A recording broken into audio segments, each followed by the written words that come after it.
And my microphone wasn't on. Okay, so we are on point 1, minutes from last meeting on the 5th of November. Do I have committee's approval to sign those minutes? Thank you. Next, we move on to apologies for absence.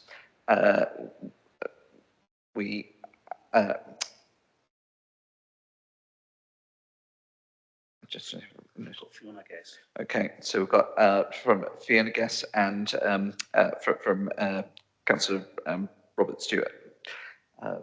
Any other? Apologies from Councillor Adeliki, who is in another scrutiny, and Councillor Duras is substituting. Okay, thank you. Welcome. Okay, so declarations of interest. No. Public participation. There. Apologies.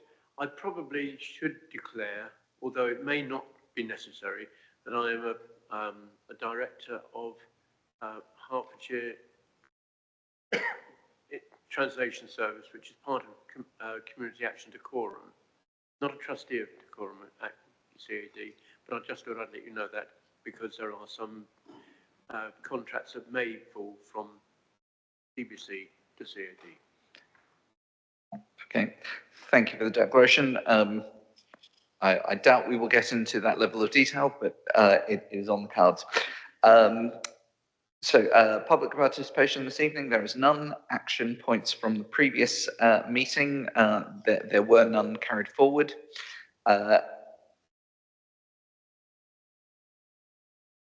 Which then brings us on to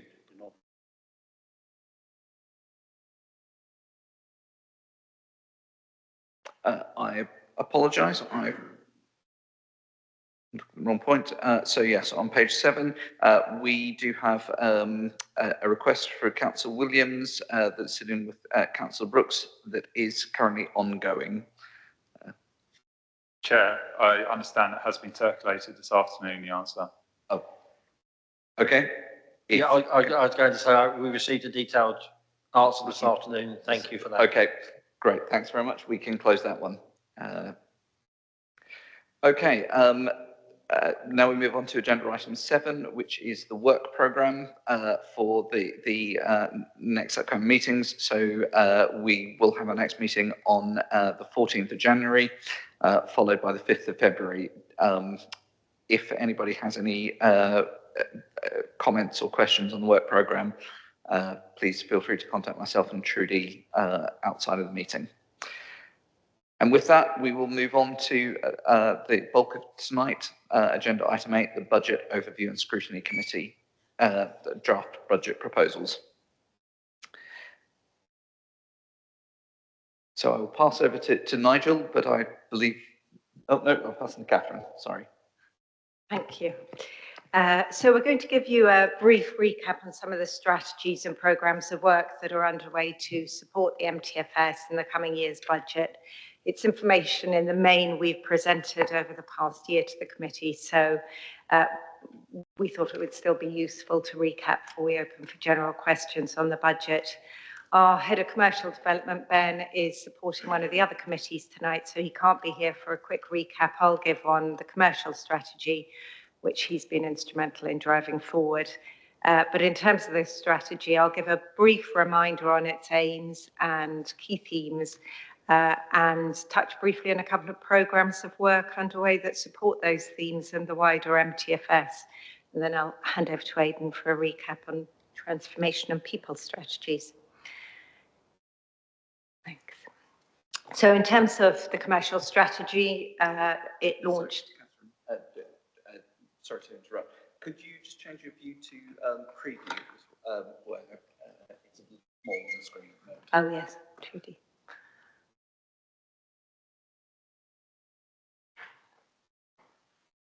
Perfect. Thank you very much. Thanks. It launched in 2022 with the aim of supporting the MTFS and the longer-term financial sustainability of the council. And it started from a point of recognising that with continued financial pressures in local government, focusing purely on cost reduction measures wouldn't be a sustainable strategy if we want to fulfil the wider ambitions than in the corporate plan, as well as remain financially sustainable. So it adopted a broad definition of commercial, looking at various ways that we might assess how we can use our assets and our capabilities more effectively, both, as Nigel has said in his previous presentation, both to reduce costs and also to focus on developing additional or increased revenue streams. And there were various themes attached with the strategy around contract management, around procurement, and driving best value from everything that we procure, both in terms of financial and social value. Commissioning models, making sure that we've got the right design and for services, our assets, which we'll come back to, in terms of making best use of those and driving best value and supporting our wider objectives. And then various other opportunities identified where we can explore using traded companies or shared services as we move forward. And linked to those themes, some key areas of focus around, and again, Nigel touched on these earlier, maximising our current income and our commercial benefits. So not just seeking new opportunities, but looking to make sure that through our existing commercial work streams, we're looking to maximise income, we're looking to achieve efficiencies where possible, both from our assets and the services that we provide. And then also looking at developing new opportunities where we can, and then getting the basics right. And that refers back to some of those themes. So it's around ensuring we've got a solid foundation for both our existing and our new commercial activity, and indeed with the management of all of our services. So that includes things like getting our commissioning and our procurement and our contract management right. It means a focus on really robust analysis of services, of costs and income, and on future service delivery models. And all of that then allowing us to make more evidence-based and informed decisions as we go forward and look to meet the challenges in the MTFS. So I'll briefly look at two programmes now that have emerged from the strategy and are important for the contributions they are giving and will give to the MTFS. And that's the Commercial Income Review Programme and the Strategic Asset Review Programme. So Commercial Income Review, it's a multi-year programme, and its overarching aim is to improve the net position of the Council's general fund to contribute to the MTFS. So it has two key areas of focus. So the services that are generating significant commercial revenue streams, assessing all of the opportunities for maximising those income, both in terms of existing income, additional income, and looking at the efficiency savings. So we have a holistic picture and are saying, where do we need to focus our energies to get to a better net position? And then also looking at new opportunities as they arise. Thanks. And you've seen this slide, or much of it, in Nigel's presentation. Just reiterating that point, our commercial income and our fees and charges are almost 50% of our total income, almost 20 million of gross commercial income in 23-24, and they will continue to make a really important contribution to the MTFS and closing that significant gap as we move forward, with almost 1 million identified that we need to find for 26-27. And that's around, again, looking at the net costs, looking at the income, and looking at that overall picture. You can see some of the areas of the commercial income services that we'll be investigating. And the benefits so far from the reviews underway have come from the parking tariff, the deep dive into the tariffs and the charges, which this committee has discussed several times, and also the proposals around garage fees and charges, which comes from that deep dive analysis of the service and the potential for income. And all of that leading to over 1 million of forecast income, which is balancing our budget for 25-26. And it won't stop there. We will need to continue, as I say, looking at all of that as we move forward. So then the other programme, Strategic Asset Review, I'll touch on very briefly because we have presented to the committee before on this. But that In terms of the aims and objectives, and it's linked back to the themes and the commercial strategy, that's around making best use of our assets, both in terms of making best use of financial value, but also how they support our wider strategic objectives. So the programme that was approved for funding by Cabinet back in June 2023, the aims as set out there were assessing opportunities to make better use of those assets, both to support the longer term financial sustainability, but also those strategic aims around delivering housing growth and regeneration through the borough. And another stream of work was around assessing the delivery vehicles that could support those objectives. And the outcomes coming out of this first phase of the programme are a better understanding of our asset portfolio, which is significant, which will then inform future planning, future development of a general fund asset management strategy and a plan, and then, as I said, support our wider regeneration and commercial planning. And again, that theme of then allowing us to make informed decisions with the right evidence base as we move forward. And very briefly, I think you've seen this slide before, but just to remind ourselves, we have a significant asset portfolio across the borough. We have over 730 commercial assets. We've got a housing stock of over 10,000 social housing homes. We've got over 1,800 leasehold flats, supported housing schemes, and a substantial garage portfolio of around 7,000 garages.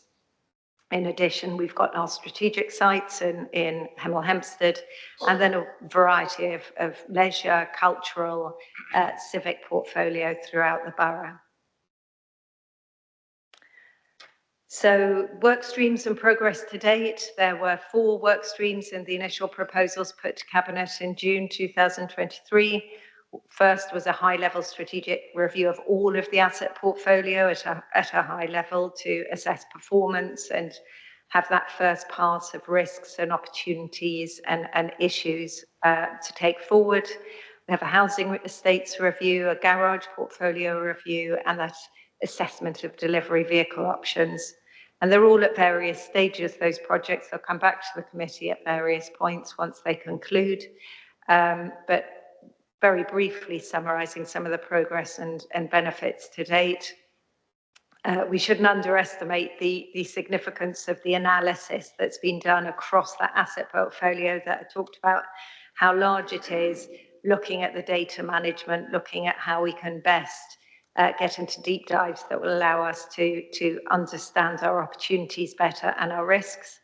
The assessments coming out of some of the early findings of that high-level strategic review align with what's coming out of the commercial income review. So, for instance, identifying some of the assets that are poorly performing, and while they might generate a gross income, when you start looking at that holistic picture, they actually end up being a net cost to the council, and then we really need to assess what the opportunities are going further with that. Some have already fed, I've just mentioned the garages, the parking into the 25-26 budget, making a significant contribution to balancing that budget. And plans were presented to the committee before Cabinet in October for coming out of the delivery vehicle assessment to develop an investment partnership for Decorum, which will support our wider ambitions on housing growth and regeneration and financial sustainability, looking for new income streams as part of that. So I'll stop there. Hopefully that provides a brief overview of some of the programmes and how they're supporting the MTFS. And I'll pass over to Aidan to talk about some of the work around transformation and people.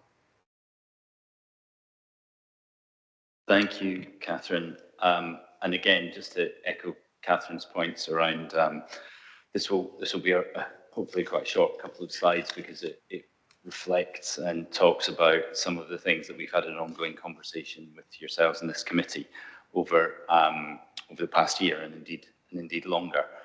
At the heart of our transformation efforts, which have been effectively live for about 18 months, is that essence of putting the customer, putting the resident at the heart of everything we do.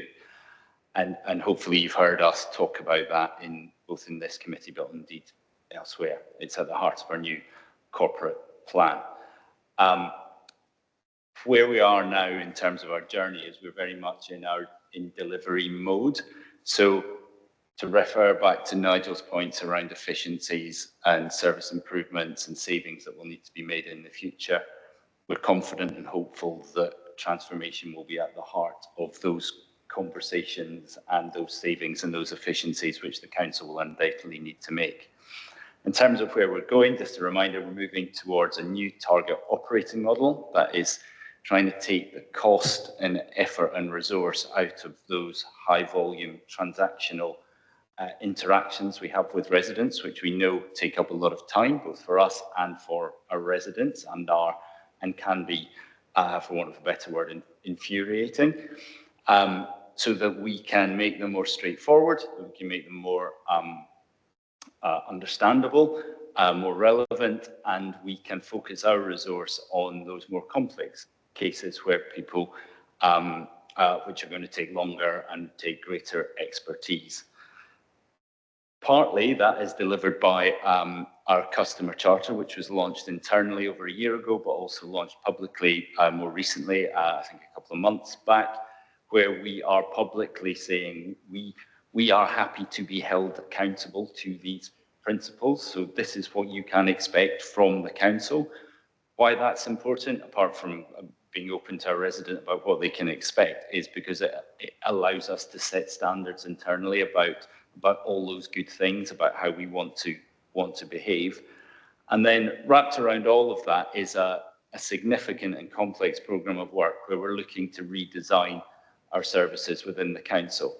Now, that will be a key strand which feeds into the challenges that Nigel is going to be grappling, well, we're all going to be grappling with in the coming years. And that's not because we think these services are broken or they are failing, but because the context within which we are working and living is changing very, very rapidly. How our residents behave is changing, as it is indeed in every local authority, is changing really, really quickly. What they expect, what they need is also changing, and we need to be responsive to that, and services need to be designed in ways so that they can respond to that.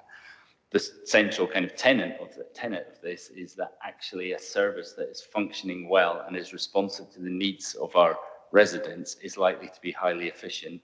So it is likely to be both cheaper and better, rather than the natural assumption is that to do better you need to spend more.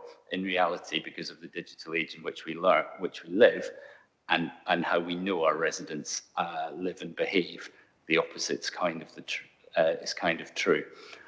And a lot of that, indeed all of it, is underpinned by the greater rigour that has been brought into the organisation over the last couple of years around both performance management, of which you regularly see our KPIs and performance reports, and also our project management office, where we can ensure that the variety of different and complex projects, some of which Catherine's touched upon, are progressing effectively and at pace, and are delivering what we need them to deliver. So second and final slide from me, which just on, I guess, two of the key strategies which underpin that work. At the top, in a lovely shade of purple, is some of the key strands within our digital strategy. Whether we like it or not, we live in a digital age. That digital environment is changing daily almost, and we need to be responsive to that. That can be on the one hand, ensuring that our staff are deployed with the right resources so that they can do their job most effectively. So housing officers, instead of having to come back into the office every time they need to fill in their relevant system, actually they can do it when they're out and about. Clearly is going to have huge efficiency impacts, but similarly it goes right through to our new digital platform, which we are now deploying, is now in use in different parts of the council. That will deliver benefits, contractual benefits. It will allow us to end contracts for pieces of software or applications which we no longer need because we are using our digital platform. And similarly, it will underpin all those service redesigns that we're talking about. So as we look at processes within services, we'll also look at actually what automation can happen as well. And it's similarly, as we've seen in revenues and benefits, it has similarly allowed us to deploy automation for members of the public. So if they wish, and they don't have to, but if they wish, they can update their details online, and that flows through. Whereas a few months ago, they would have had to phone up, wait in the queue, speak to the right person, hope that that individual updates and gets it right as per the conversation on the phone. Much more effective way of doing things. But at the core of our transformation successes, at the core of our kind of transformation principles is that fundamentally it's all about people. So we need to make sure that our 750 odd members of staff are primed and supported to be as effective as they possibly can be if we wish to deliver all the ambitions that the council has, but indeed also all our transformation ambitions. So we make no apologies for the amount of effort that's put into ensuring that staff, ensuring that managers are empowered and enabled to lead the change that we need to see happen in the council. And hopefully you'll remember from previous conversations around this table that performance around recruitment and retention and sickness and things like that are the evidence that this is having an impact within the organisation. So that's just a very quick synopsis of our transformation journey and hopefully how it was going to become more and more relevant in the kind of budgetary financial conversations that we will undoubtedly be having over the coming months and years. Thank you. So I'm just going to go through a few slides on commercial property. We've obviously looked at a lot of the key kind of strategies that we're going through in terms of the organisation, a lot of the change. And part of one of those strategies was, well, two of them was the strategic asset review and the commercial income review. And the commercial property services division is the largest one in the council. Do you want to do it all the way? One more? Perfect. Thank you. So the commercial property service is the largest single income driver for the council, so very important. And in the 25-26 budget papers in the pack, there were various changes around, so I felt it was worth just doing a few slides just to kind of summarise where we're at. We have a huge amount of assets in our commercial portfolio, and I say assets in the portfolio, it's not just commercial property. There are allotments, there are caravan storage, there are sports pitches. So the service looks at more than just your shops in your neighbourhood, hence a lot of assets that need management.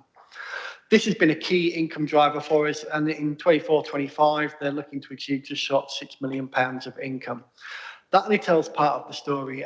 For members who've come here today, if you came a little bit earlier during working office, you'll have seen that we now have an absolutely full forum.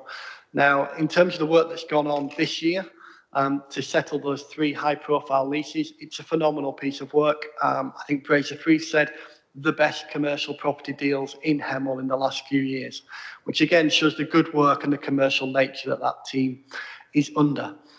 In terms of occupancy rates, which is again outside our commercial remit, but really, really desirable for residents and members, 96% occupancy. Very, very high for the sector and remains high and has been for many years. The 4% are properties that are either under offer or under refurbishment at the moment and have been turned around from that perspective. We have very little kind of vacancy issues and have very little issues historically. Overall, what has this service delivered for us in the medium term? This graph might look better on the bigger screen than it does on the small screen down here. Shows the significant increase that the commercial property portfolio as part of our income generation has achieved over that period. That plateau you see in 23, 24, 24, 25 was because of the renegotiation of contracts in the forum and the start of most longer term contracts have rent-free periods. So again, that shows us very little growth in 24-5. That doesn't represent the work that's gone into that and the success that's been achieved through that service. So once again, incredibly important that we achieve these income levels in a very difficult market. Commercial rentals are not going up. So from our perspective, we need to keep that very high 96% to sustain our income levels, which means, unfortunately, the area does have several challenges and risks that they're constantly trying to overcome. In terms of recruitment, the service finds it very difficult to recruit surveyors. We are competing in a commercial sector against commercial salaries. So from that perspective, we have to use our wider benefits as an organisation in terms of what we drive through retention and recruitment and the benefits you get of working for a local authority and your local community. Again, a big selling point for a lot of people. But it is very difficult and has maintained difficulty level for a number of years. Equally, we have to keep investing in our portfolio. It was all built at a similar time as our housing stock. So from that perspective, it is coming to the end of its natural life without further investment and maintenance. So again, something that the service needs to be aware of to ensure that we can keep getting the returns that we get.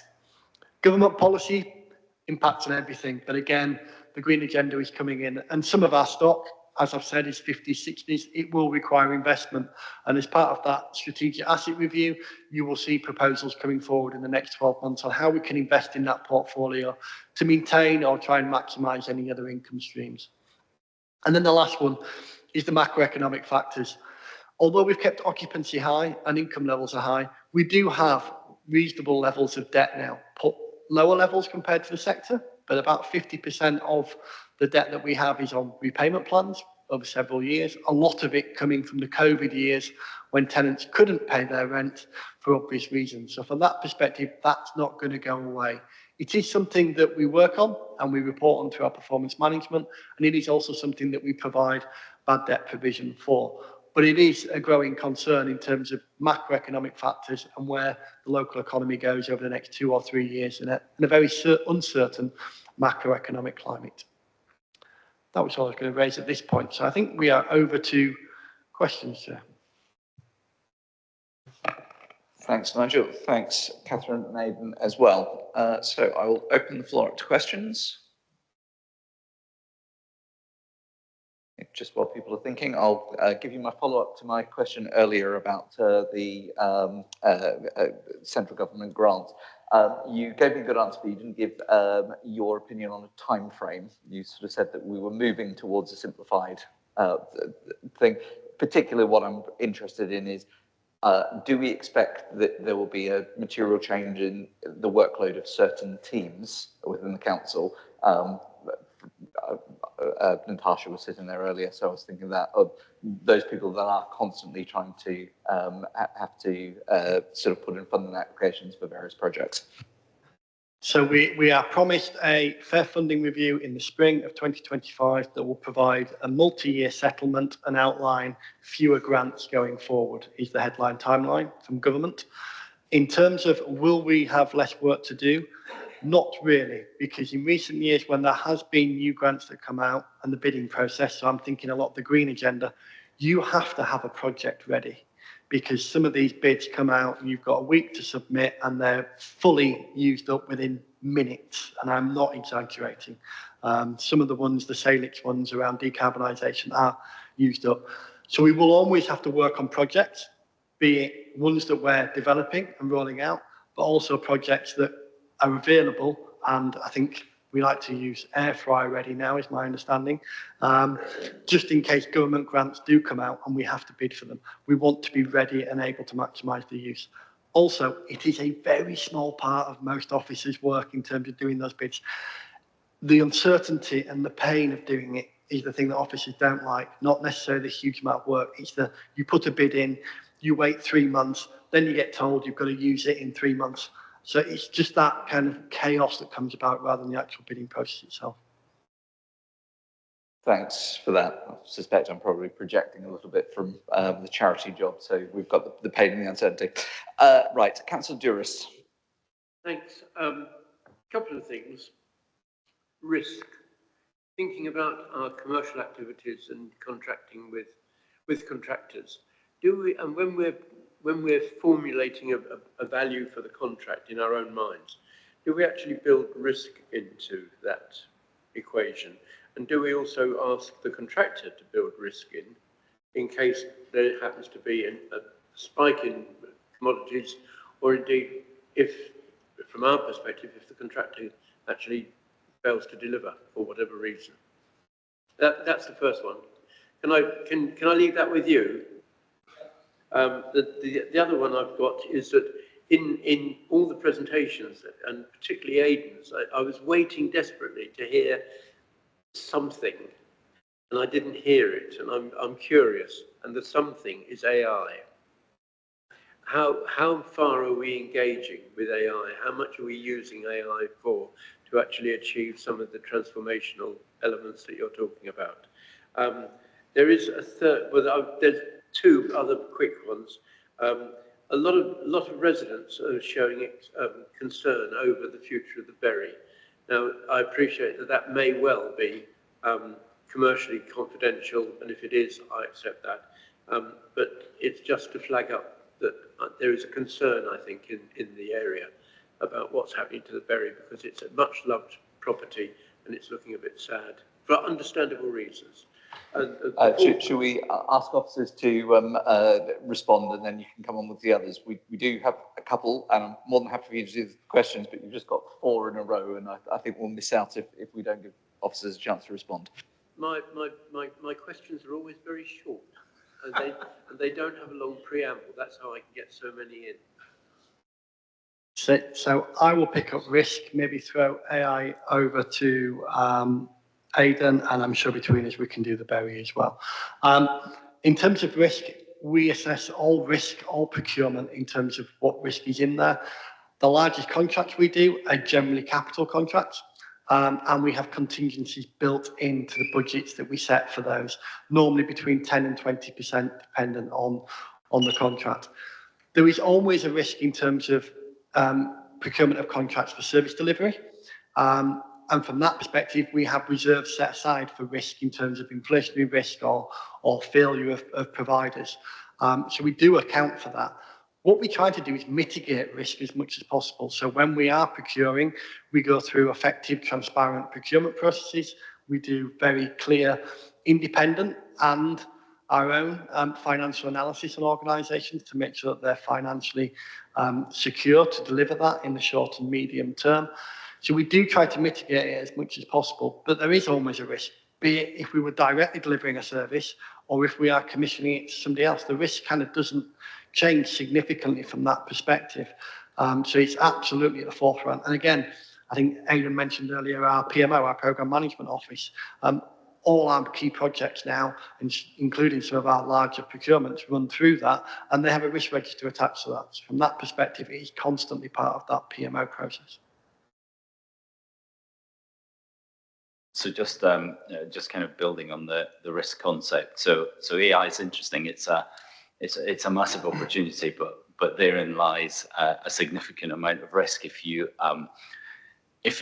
don't proceed in a measured way. So is AI within our sites? Absolutely. We have already deployed some AI capability within the council, albeit it's not resident facing at the moment. So a very small but quite impactful example would be that we use it to take minutes in our internal boards.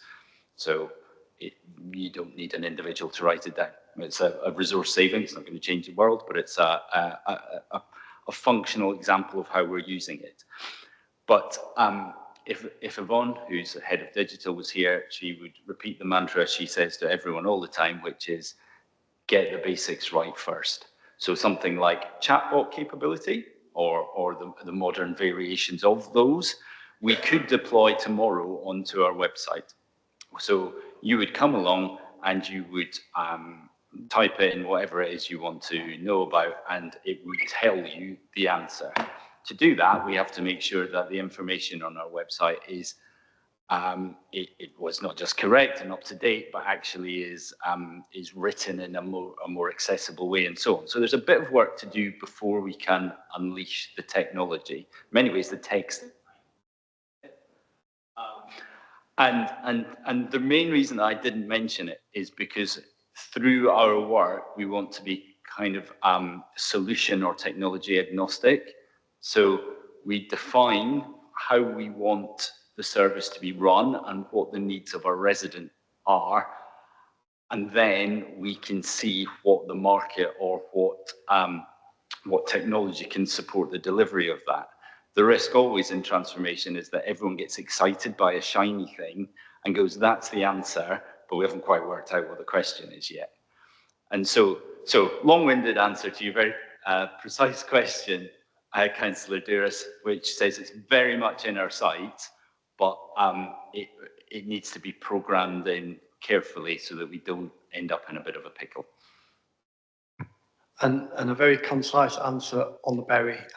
It does form part of our strategic asset review, in which the first high-level review will be coming back in the new year.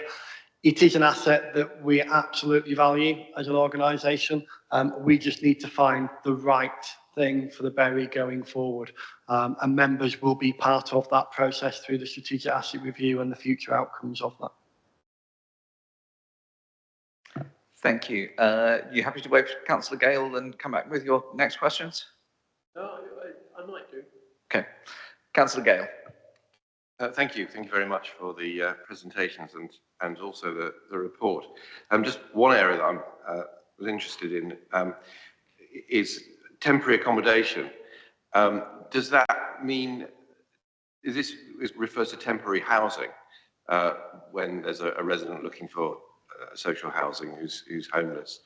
I'm just wondering, there's an increased budget for that, and it looks like it comes from the general fund. I can't work out whether it comes from the general fund or the HRA.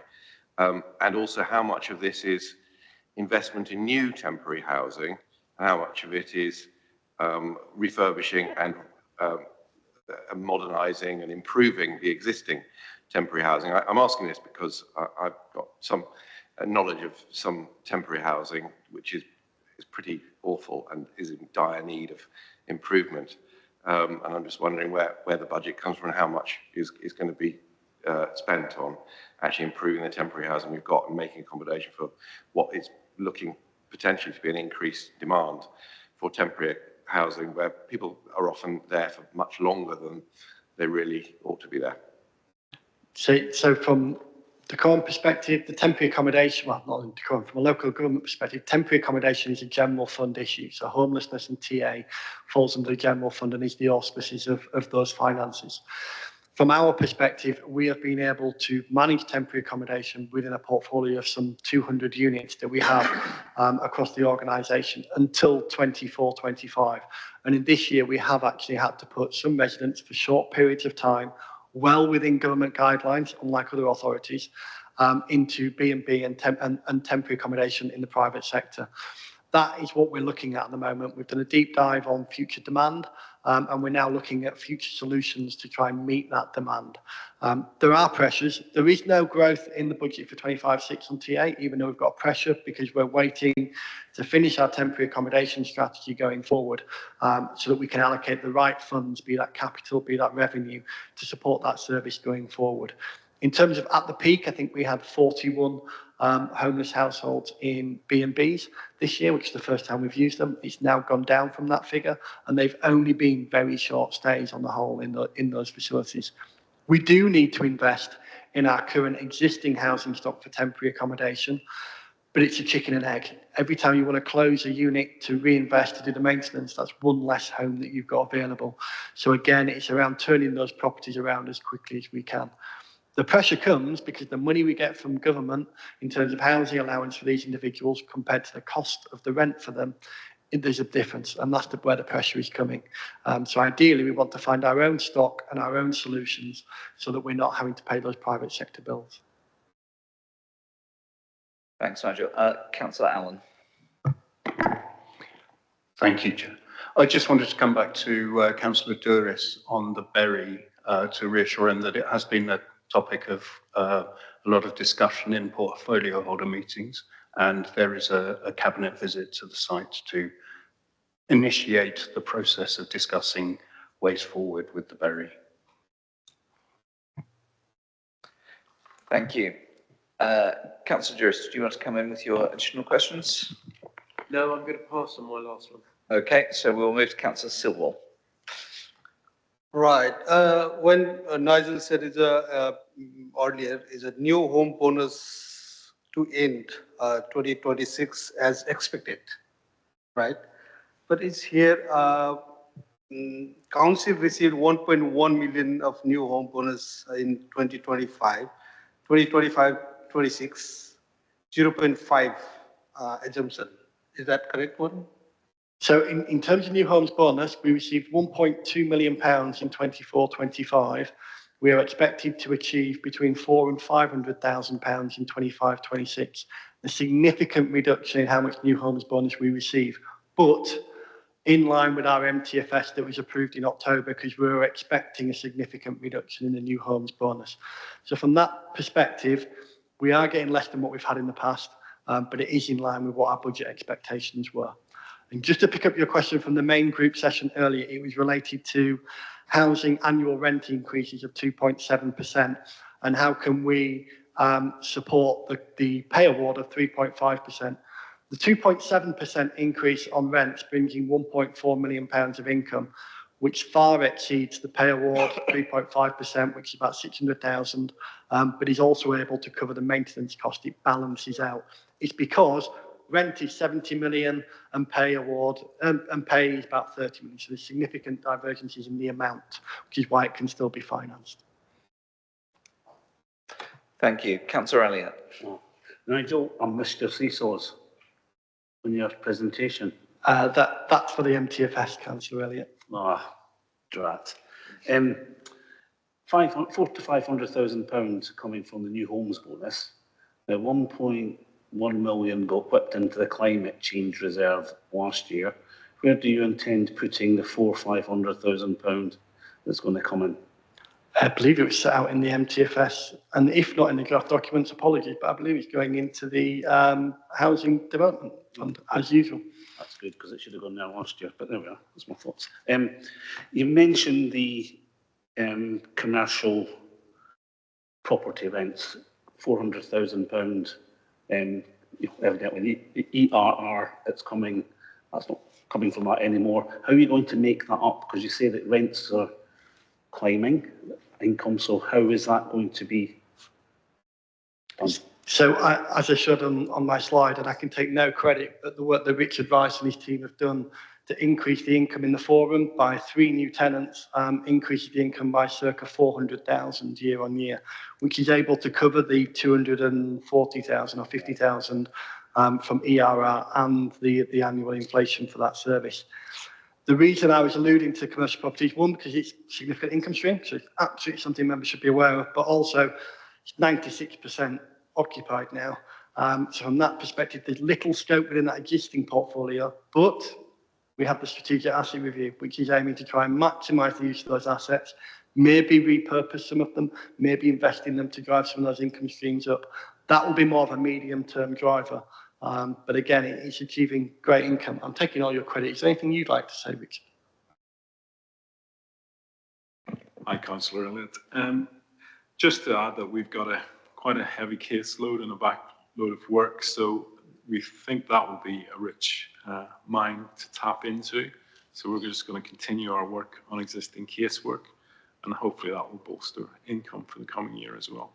Yeah, because all I'm sort of worried about is the retail sector's on its knees, and we don't want to kill the golden goose by increasing our neighbourhood rents by too much, because they are vital to the heartbeat of our local neighbourhoods. But it's very commendable that you've got the forum filled. That is excellent news. So thank you.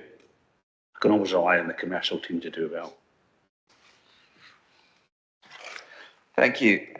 Sort of questions / comments from me, and apologies, there are things that I've mentioned before. So commercial strategy.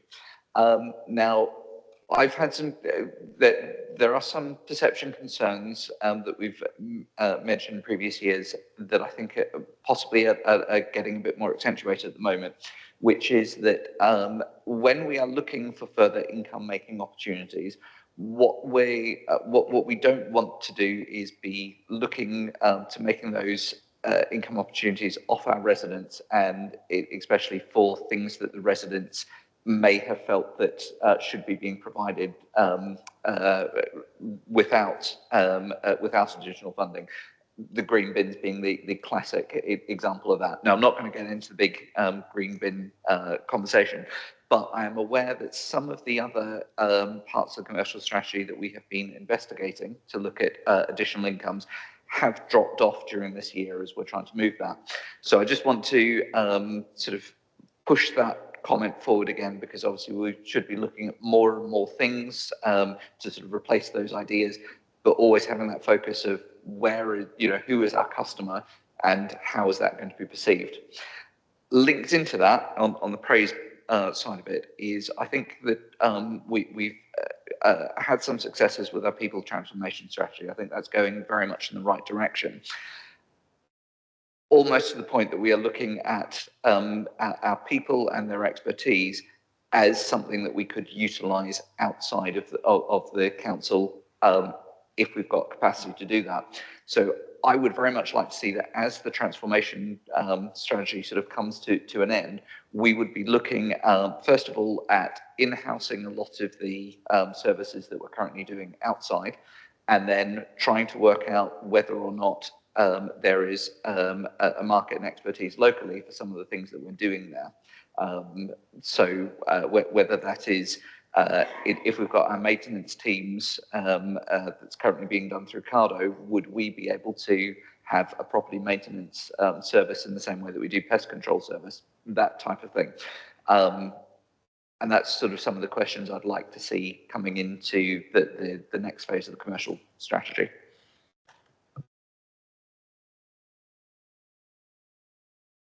Thank you.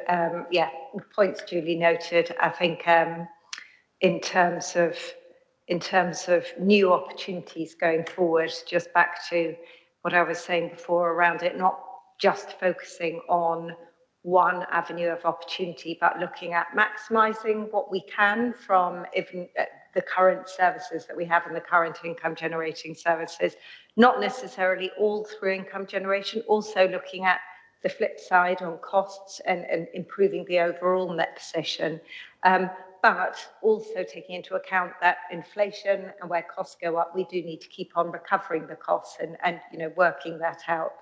But your points are noted, absolutely. But also new commercial opportunities that we seek. It might be a service that's already operating, but might offer new products to the market, which customers could choose to take up or not choose to take up, but also, for instance, through the garage portfolio review, some of the analysis of the garage sites that are performing least well, that then lends itself to a long list of potential different uses, commercial uses that might offer new products or services to the community. So yeah, there's a wide variety of avenues being looked at, but note your comments. Thank you. Thank you. Do we have any further questions? You're back again for a couple? Okay, Councillor Elliott. Oh, it's probably more interesting than you. Thank you, Councillor Elliott. Now, this might be a question for the housing team as opposed to here, but I was looking at the housing numbers, and on line 57 in the CapEx list, new build general expenditure, we've got a chunky 13.8 millions in next year for your budget. The following year, it's 8.149 millions, and then it's down to £1 million. Have we run out of good crystal ball beyond that? Do we have any plans going ahead? So if you were next door, you'd be hearing the whole 30-year housing business plan, although from the message I've just received, you wouldn't, because they've just finished. In terms of the new build programme, we have a significant new build programme in the short years. We're still developing what's happening in the medium and longer term. The issue with new build properties in the HRA is affordability. We're not the only ones. We're constantly hearing about the government's target of 1.5 million homes over the next 5 years, whilst ourselves and registered providers are finding it harder and harder to make new builds sustainable. The planned maintenance is an area that we're investing huge amounts in the medium term, partly because of increasing new burdens from government around the green agenda and energy efficiency, and making sure we got EPCC by, I think it's 2030 now or 2035. It changes depending on which month the government state it. That's requiring a huge amount of our investment at the moment to make sure that we have got good quality homes for our residents. But we do need to then develop a medium-term strategy to deliver affordable homes and homes in the borough. And that is where the investment partnership is aimed to come in. And that will be delivering with a partner on board both housing of all tenures, but with a function to try and deliver as much affordable homes as you can, using either capital grants or using external expertise to try and make them as sustainable and affordable as possible. That was good. That was one of the questions I was going to ask. So you read my mind. The fleet replacement, £14 million, Nigel. We're buying them. We're not leasing them. In terms of fleet replacement, we've got no plans to lease anything. What we are doing now at the moment is we are reviewing our future depot facility, its location and its infrastructure to understand what fleet we need to purchase. When we go into a next procurement, we're still in the previous procurement contract, which is purchasing. When we procure the next round of fleet, it will be based on what we need going forward, with probably a much higher focus on energy efficiency. But until we can ensure we've got the infrastructure at the depot in the right location, we need to understand that before we purchase any fleet going forward. There will be an additional fleet and depot report in 2025 at some point, once we've got a better understanding of what strategy we're going with on that. This is a minor item on this. The green waste budget, you've got 154,000 extra income, but you're going to spend another 190,000 on, what's 190,000 going to go on? I'm not sure which 190,000 you're talking about. Bins? Green waste bins, I thought it was 190. Yeah, so that's the ongoing capital investment in terms of the service area. That's what you're referring to, but I'm happy to. There is something like £100,000 a year on bins in terms of the capital programme. But in terms of revenue, there's no increased cost other than pay award and inflationary increases on the green waste service. I'll take that one then. Okay, thanks, Nigel. Thank you. Any further questions? So on that, I will thank everybody for their time and call the meeting to a close.